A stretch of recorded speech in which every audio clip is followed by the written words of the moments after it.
ಡಿ.ಕೆ. ಕಟ್ಟಾಳುಗಳಿಗೆ ಅತಿ ದೊಡ್ಡ ಶಾಕ್. ಏನ್ರಿ ಕಟ್ಟಾಳುಗಳು ಅಂತ ಹೇಳಿದ್ರೆ ಯಾರ್ರಿ ಇದು, ಏನ್ ಕತೆ? ಎಸ್, ಬನ್ನಿ ನೋಡ್ತಾ ಹೋಗೋಣ. Yes, let's fire the news. DK. ಕಟ್ಟಾಳುಗಳಿಗೆ ಅತಿ ದೊಡ್ಡ ಶಾಕ್. ಮೀಡಿಯಾ ಮುಂದೆ ಅಬ್ಬರಿಸಿದ ಡಿ.ಕೆ. ಕಟ್ಟಾಳುಗಳಿಗೆ ಒಂದು ರೀತಿ ಶಾಕ್ ಆಗಿದೆ ಅಂತ ಹೇಳಲಾಗ್ತಾ ಇದೆ. For what matter, for what is the thing? Channagiri ಶಾಸಕ ಶಿವಗಂಗಾ ಬಸವರಾಜ್ಗೆ ಮಂತ್ರಿ ಸ್ಥಾನ ಇಲ್ಲ. ರಾಮನಗರದ ಇಕ್ಬಾಲ್ ಹುಸೇನ್ ಪರಿಗಣಿಸಿಯೇ ಇಲ್ಲ ಹೈಕಮಾಂಡ್. ಡಿ.ಕೆ. ಸಂಬಂಧಿ ಶಾಸಕ ಡಾಕ್ಟರ್ ರಂಗನಾಥ್ ಅವರಿಗೂ ಕೂಡ ಅವಕಾಶ ಸಿಕ್ಕಿಲ್ಲ ಅನ್ನೋದು ಸದ್ಯದ ಮಾಹಿತಿ. ಡಿ.ಕೆ. ಹಿಂದೆ ಮುಂದೆ ಓಡಾಡೋ ಎನ್ಎ ಹ್ಯಾರಿಸ್ಗೂ ಕೂಡ ಖಂಡಿತವಾಗ್ಲೂ ಕೂಡ ಇದು ಶಾಕ್ ಆಗೇ ಆಗಿರುತ್ತೆ. ಡಿ.ಕೆ. ಆಪ್ತ ಬಣದ ಲಕ್ಷ್ಮೀ ಹೆಬ್ಬಾಳ್ಕರ್ಗೂ ಕೂಡ ಮಂತ್ರಿಗಿರಿ ತಪ್ಪಿದೆ. ಅವರ ಬಣದಲ್ಲಿ ಗುರುತಿಸಿಕೊಂಡಂಥವರು ಅಭಿಮಾನಿಗಳಿಗಿಂತ ಹೆಚ್ಚು ಈ ಕಟ್ಟಾಳುಗಳು. ಡಿ.ಕೆ. ಆಪ್ತ ಬಣದ ಆರತಿ ಕೃಷ್ಣ ಅವ್ರಿಗೂ ಕೂಡ ಅತಿ ದೊಡ್ಡ ಶಾಕ್ ಕಾದಿದೆ. ಕೇವಲ ಎಚ್.ಸಿ. ಬಾಲಕೃಷ್ಣ ಅವರಿಗೆ ಮಾತ್ರ ಡಿ.ಕೆ. ಸಂಪುಟದಲ್ಲಿ ಅವಕಾಶ ಸಿಕ್ಕಿದೆ. ಡಿ.ಕೆ. ಕಟ್ಟಾಳುಗಳಿಗೆ ಅತಿ ದೊಡ್ಡ ಶಾಕ್ ಅಂತ ಹೇಳ್ಬೋದು.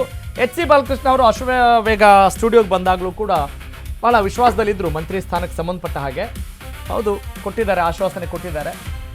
ಎಲ್ಲೂ ಸದ್ಯಕ್ಕೆ ಅದನ್ನು ಸುದ್ದಿ ಮಾಡೋದು ಬೇಡ ಅನ್ನೋ ಒಂದು ಅರ್ಥದಲ್ಲಿ ಅವರು ಇದ್ದಂಗಿದ್ರು.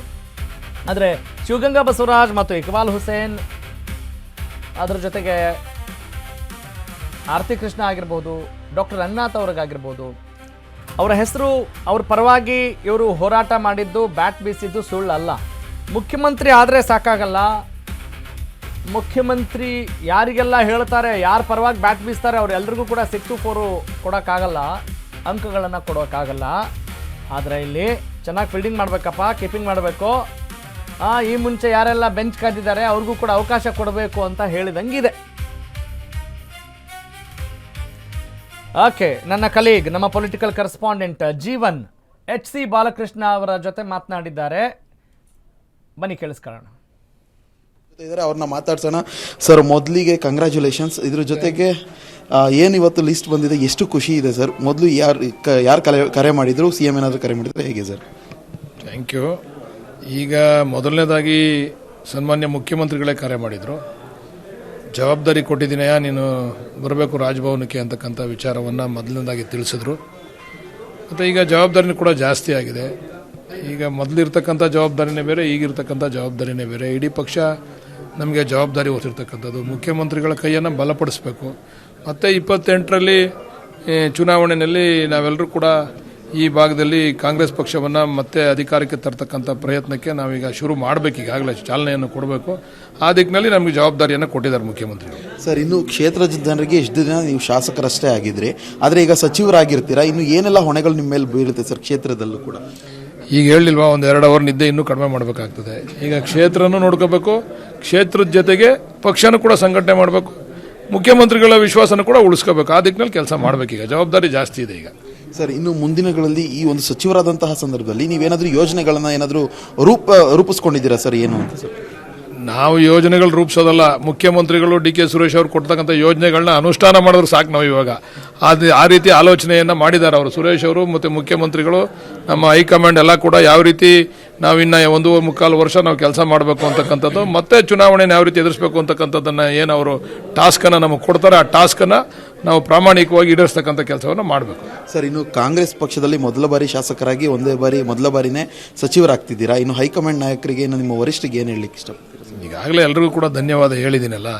ಡಿ.ಕೆ. ಶಿವಕುಮಾರ್ ಅವರಿಂದ ಹಿಡಿದು ಸಿದ್ದರಾಮಣ್ಣ ಅವರಿಂದ, ಖರ್ಗೆ ಅವರಿಂದ ಹಿಡಿದು ಹೈಕಮಾಂಡ್, ರಾಹುಲ್ ಗಾಂಧಿ ಅವರು ಇರ್ಬೋದು, ನಮ್ಮ ಸುರ್ಜೇವಾಲಾ ಸಾಹೇಬ್ರು ಇರ್ಬೋದು, ವೇಣುಗೋಪಾಲ್ ಸಾಹೇಬ್ರು ಇರ್ಬೋದು, ಎಲ್ಲರೂ ಸೇರಿ, ಇವತ್ತು B.K. ಹರಿಪ್ರಸಾದ್ ಸಾಹೇಬ್ರು ಇರ್ಬೋದು, ಎಲ್ಲರೂ ಸೇರಿ ಜವಾಬ್ದಾರಿಯನ್ನು ಹೊರಿಸಿದ್ದಾರೆ. ಇದನ್ನು ಪ್ರಾಮಾಣಿಕವಾಗಿ ಪಕ್ಷಕ್ಕೆ ಚ್ಯುತಿ ಬರೆದಿರ್ತಕ್ಕಂಥ ರೀತಿಯಲ್ಲಿ ನಡ್ಕೊಳ್ತಕ್ಕಂಥದ್ದು ನನ್ನ ಕೆಲಸ. ಸರ್, ಇನ್ನು ಸಚಿವರಾಗಿದ್ದೀರಾ, ಇನ್ನು ಯಾವ್ದಾದ್ರು ಪೋರ್ಟ್ಫೋಲಿಯೋ ಏನಾದರೂ ನಿಮ್ಮಲ್ಲಿ ಇದೆಯಾ ಸರ್? ಇದೇ ಬೇಕು ಅನ್ನೋಂಥದ್ದು ಏನಾದರೂ? ನಾನು ಹೇಳಲಿಲ್ವಾ, ಮುಖ್ಯಮಂತ್ರಿನೇ ನಮ್ಮವರು ಅಂದಮೇಲೆ ಪೋರ್ಟ್ಫೋಲಿಯೋ ಕಟ್ಕೊಂಡು ನಮ್ಗೆ ಏನಾಗಬೇಕು? ಮುಖ್ಯಮಂತ್ರಿಗಳು ಏನು ಜವಾಬ್ದಾರಿ ಕೊಡ್ತಾರೆ ಅದನ್ನು ನಿಭಾಯಿಸ್ತಕ್ಕಂಥ ಕೆಲಸ ಅಷ್ಟೇ ನಮ್ಮದು. Thank you sir. ಎಸ್, ಇದಿಷ್ಟು ಬಾಲಕೃಷ್ಣ ಅವರ ಮಾತಾಗಿರೋಂಥದ್ದು. ಕ್ಯಾಮ್ರಾ ಪರ್ಸನ್ ಸೂರ್ಯಪ್ರಕಾಶ್ ಜೊತೆ Jeevan, Ashwavega news, Bengaluru. Very interesting. Yes, ನನ್ನ ಕಲೀಗ್ ಜೀವನ್ ಬಾಲಕೃಷ್ಣ ಅವ್ರ ಜೊತೆ ಮಾತನಾಡ್ತಾ ಇದ್ರು, ಅಭಿನಂದನೆಗಳನ್ನು ಹೇಳಿದರು. ಅದಕ್ಕೆ ಖುಷಿ ಪಟ್ಟರು ಕೂಡ. ನಿಜ, ಆದರೆ ಹೊಸ ಜವಾಬ್ದಾರಿ ಇದೆ. ಈಗ ವಿಶ್ವಾಸವನ್ನು ಉಳಿಸ್ಕೊಳ್ಬೇಕಾಗಿದೆ. ಯಾರಿಂದ? ಮುಖ್ಯಮಂತ್ರಿಗಳಿಂದ, ಜೊತೆಗೆ ಆ ಕ್ಷೇತ್ರದ ಜನರಿಂದ ಅತಿ ಹೆಚ್ಚು. ವಿಶ್ವಾಸವನ್ನು ಗಳಿಸ್ಕೊಳ್ಳೇಬೇಕಾಗಿದೆ. ದೊಡ್ಡ ಚಾಲೆಂಜ್ ಕೂಡ ಇದೆ. ಬಿಡದಿ ಟೌನ್ಶಿಪ್ಪಿಗೆ ಸಂಬಂಧಪಟ್ಟ ಹಾಗೆ ಈಗಾಗಲೇ ಮೊದಲೇ ನಿದ್ದೆ ಮಾಡೋಕ್ಕಾಗ್ತಾ ಇಲ್ಲ, ಅದರಲ್ಲೂ 2 ತಾಸು ನಿದ್ದೆ ಕಡಿಮೆ ಮಾಡಬೇಕಾಗತ್ತೆ ಅಂತ ಹೇಳಿದರೆ ಜವಾಬ್ದಾರಿಯ ಪ್ರಮಾಣ ಜಾಸ್ತಿ ಇದೆ. ಎಸ್, ಬಹಳ ವಿಶ್ವಾಸದಿಂದ ಮಾತನಾಡಿದ್ದಾರೆ. ಅವರಿಗೆ ಸದ್ಯಕ್ಕೆ ಮಂತ್ರಿ ಸ್ಥಾನ ಸಿಕ್ಕಿದೆ ಅನ್ನೋದು ಖಚಿತವಾಗ್ತಾ ಇದೆ.